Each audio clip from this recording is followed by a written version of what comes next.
Hi, welcome to the second video in the Simple Bending series. In the previous video, I showed you the basic geometric characteristics sufficient for dimensioning bending beams, and today we will dimension just such a beam. Let's get started. We have an example here. We need to design the cross-section of a beam considering only the stresses arising from bending, assuming allowable stresses for compression and tension. And for compression, we have 200 megapascals, for tension 170 megapascals. We also need to illustrate the distribution of normal stresses. The beam is loaded, a cantilever beam loaded with a continuous load and a concentrated force of 30 kN at the end. And we have a given rectangular cross-section with dimensions 2a to a. Well, you already know how to draw shear force and bending moment diagrams. If not, I refer you to the series of videos about internal forces. So the diagrams would look like this. Here, we really only need the bending moment diagram. And to dimension the cross-section, we design for the largest bending moment. The largest bending moment on the entire moment diagram. For us, that's 90 megapascals in the cantilever. Sorry, not MPa, but KNM. So the strength condition under bending is such that the maximum stress, which is equal to the absolute value of the maximum moment, divided by the moment of inertia about the axis. Here I wrote y. Generally about the horizontal axis, you could have x and y. In my case, the horizontal axis is the y-axis, times the distance to distant fibers, either upper or lower. Or upper fibers are compressed or tensioned and should be less or equal, and depending if we take the distance to the tensile fibers, to tensile strength, and if we take the distance to the compressive fibers, to compressive strength. An easier case of this task might be that the bending strength is simply given. So we no longer consider tension and compression, just bending. So we take the maximum, most distant fibers, and that's it, and we have the bending strength then. So yes, important information. The moment diagram is on the side of the tensile fibers, meaning the tensile fibers are here in this section, the lower fibers because the diagram is at the bottom, and this 90 kN stretches the upper fibers. The diagram is on the side of the tensile fibers. Unfortunately, it is different in mechanical departments, meaning generally one can adopt such a rule. If the positive moment is at the bottom, we assume positive moments at the bottom and negative at the top, opposite to friction forces. Then this rule applies. And that's how it is in most departments, meaning the moment diagram is on the side of the tensile fibers. If we had it the other way around, meaning positives are at the top and negatives at the bottom, then the moment diagram would be on the side of the compressive fibers. This is something you need to know. So we know that our 90 kN stretches the upper fibers. We calculate the moment of inertia with respect to the horizontal axis. I won't go into detail here. I invite you to the previous video about geometric characteristics. The moment we have is 2/3 a to the 4th. And now the upper fibers are being stretched. That is ZR, the distance to the stretched fibers is here. At this point, ZC is at this point, which means the upper fibers are stretched and the lower fibers are compressed. But in a rectangular cross-section, both ZR and ZC are the same, which is half the height, which is It will be different in sections, for example, T-sections. And now we have given tensile strength and compressive strength. If you look at this formula, we already have the moment selected. The moment of inertia is a constant value. Strength, and now so what do the stresses depend on then? On the distance to the fibers and, well, only on the distance to the fibers. So both stretched and compressed fibers will have the same stresses, both in stretched and compressed fibers. So to properly dimension this, we need to take the strength, well, the smaller strength, right? So the lower is the tensile strength, which in this case is the upper fibers. But as I said, the distance is the same to both fibers, so here it doesn't matter. So we take the smaller strength for dimensioning, which is the tensile strength. And we substitute numerical values, maximum moment 90 times 10 to the 3, the absolute value of this moment, In the denominator, we have the moment of inertia, and the distance to the fibers is a, which with a to the 4 cancels out, leaving us with a to the 3. We now multiply by this a to the 3. It will move to the right side. We divide by 170 times 10 to the 6. It will appear here in the denominator on the left side. And we take the cube root. As a result, a should be greater than or equal to 0.0926 m, which is 9.26 centimeters. So we can dimension that a should be 9.5 centimeters.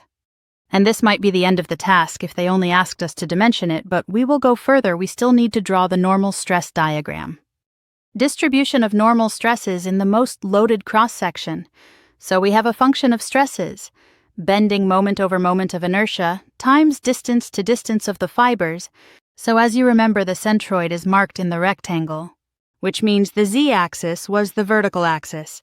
So the further we are with this coordinate on the cross-section, the greater the stresses. Stresses are a function of this distance because the moment is constant at a given cross-section, and the moment of inertia is also constant. Now here we have plus minus. It depends on whether it should be plus or minus. We need to determine which moment causes, from the right side view, which moment causes that this 90 is upward. What direction of the moment should be drawn here to indicate the moment that is pulling upward, which is negative. So here I will not discuss this in detail. I refer you to the video on internal forces on rectangular frames. For example, the second one from 21M40s. And there I explain exactly how to determine it. Our direction of the moment will be oriented this way. And now based on this, we can determine whether it's a plus or a minus sign. According to the right-hand rule, if we position our hand in the way indicated by this moment, which means the moment curves in this direction, that's the moment drawn here. That's the first situation. And if we position our hand as shown in the diagram, here we have the y-axis in this direction, just like on the presented diagram.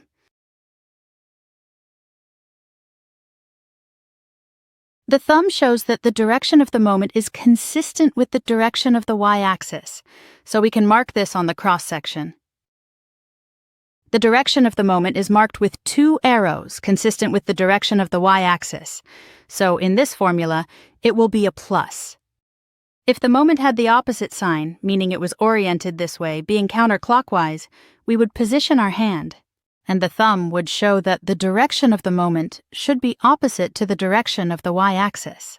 And although here it's not necessary for this example, it will be very helpful in skew bending in next videos. That's why I'm mentioning it now so that I can refer to it later. It could be simplified in this case. Simply tensile stresses are positive stresses, which means we have tensile, the upper fibers are tensile, so the graph on the side of the tensile fibers will be positive. But it can also be determined using the right-hand rule and by cross-section. So we have the y moment, 90 kNm, we substitute this into our dimensioned A, meaning we raise this 9.5 centimeters to the 4th power as a basic unit, so the result is also in the basic unit. The moment of inertia is in meters to the 4th power. And we can write down the stress function, meaning the moment is 90 asterisk 10 to the 3. Here there is already a plus for the moment, which is what we were dealing with a moment ago. That's why there is no minus here, because it is, well, the sign is not indicated by the moment's graph. But we determined it according to the right-hand rule. Moment of inertia, and here is the zeta function, which means times z. After multiplying this fraction, we have such a value. If we divide and multiply by 10 to the minus 6, we can write mpa instead of pa, which means 10 to the 6 is already included here. And the stress function looks like this, 1,657.5 megapascals times z. Actually MPa per meter times z, because only when we multiply by z will it be an MPa. And if we substitute a positive value A into this zeta function, meaning to the upper fibers, it comes out to a positive 157.46 comma, which means the fibers are in tension, hence the positive sign. If we substitute the coordinate of the lower fibers, meaning minus A because the coordinate system starts here, there are positive values here, yes, and negative values there. We get minus 157.46 megapascals stress, meaning they are equal because the distances are the same. And that's how the graph looks. So, once again, it could have been done simpler. Not everything here was necessary. But this will be a tool for future tasks to understand the things I talked about. Generally, if we wanted to do this the easiest way, we know that tensile stresses are positive stresses. When it comes to normal stresses, so we know that the upper fibers are in tension because the graph is on the tensioned fibers side. So here we could immediately assume it's plus and here it's minus. As for the values, we can calculate by inserting into this formula the moment of inertia, and the z-coordinate, once the upper, once the lower, or only one is enough since they will be the same. And that's all in this video. Thank you for your attention. If you have any questions, I encourage you to ask below the video. I also encourage you to like our Facebook page. I encourage you to visit our website, where there are many tasks from different sections of material strength. Surely it will be useful to you. And of course, I encourage you to subscribe to the channel. Warm regards to everyone, bye!